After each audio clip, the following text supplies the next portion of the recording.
আসসালামু আলাইকুম। আমার এই চ্যানেলে আপনারা কোন টেস্ট কেন করা হয় এবং কোন টেস্ট আপনার বডির কী ধরনের রোগ ডিটেক্ট করে সেটা আমি খুব সহজ বাংলায় বুঝিয়ে বলবো। আজকে আমি কথা বলবো রেনাল ফাংশন টেস্ট নিয়ে। ঠিক আছে? তো আমি একটু কাগজে দেখাই রেনাল ফাংশন টেস্টটা আসলে কী। ফাংশন টেস্ট, রেনাল ফাংশন টেস্টের মধ্যে থাকবে হচ্ছে আপনার ব্লাড ইউরিয়া, দেন থাকবে হচ্ছে ব্লাড ইউরিয়া নাইট্রোজেন, এবং থাকবে হচ্ছে সিরাম ক্রিয়েটিনিন এবং সিরাম ইউরিক অ্যাসিড। আচ্ছা, এবার আমি খুব সহজ বাংলায় বলি। ঠিক আছে? রেনাল ফাংশন টেস্টটা হচ্ছে কি রক্ত এবং প্রস্রাবের একটা পরীক্ষা। এই পরীক্ষাটার মাধ্যমে আপনার কিডনিতে কোনো প্রবলেম আছে কি না সেটা খুব সহজেই বোঝা যায়। প্রথমে যেটা ছিল ব্লাড ইউরিয়া। ঠিক আছে?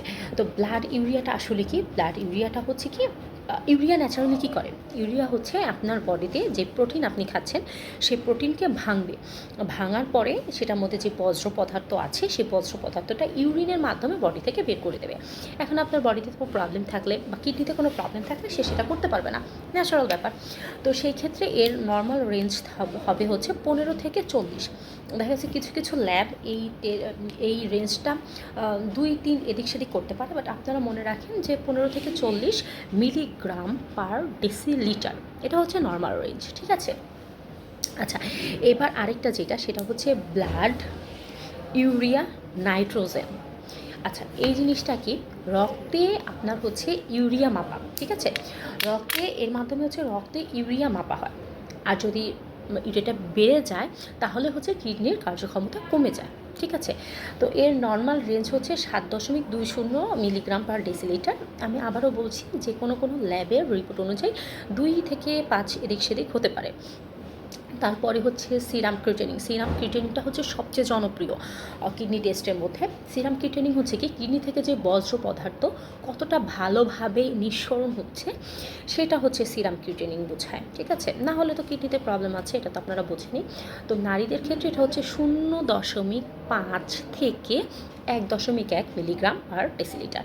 আর ছেলেদের ক্ষেত্রে এটা একটু বেশি, 0.7 থেকে 1.3 মিলিগ্রাম পার ডেসিলিটার।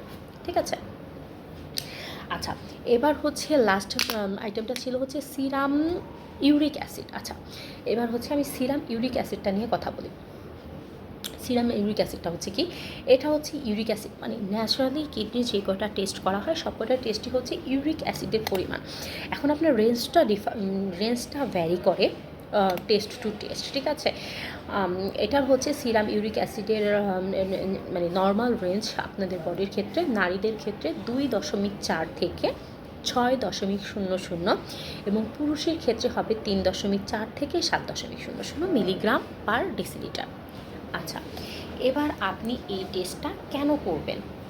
তো আপনার যদি ডায়াবেটিসের প্রবলেম থাকে, জেনেটিক্যালি যদি আপনাদের কিডনির কোনো প্রবলেম থাকে, দেন আপনার বিপি সবসময় বেশি থাকে বা বিপি খুব বেশি কম থাকে, দেন হচ্ছে হাত পায়ে ফোলা ভাব চলে আসে, মুখে এই যে আই ব্যাগগুলো স্যাগিনেস চলে আসে, প্রস্রাবের প্রবলেম হয়, বারবার প্রস্রাব হয়, সেক্ষেত্রে আপনি এই টেস্টটা করতে পারেন।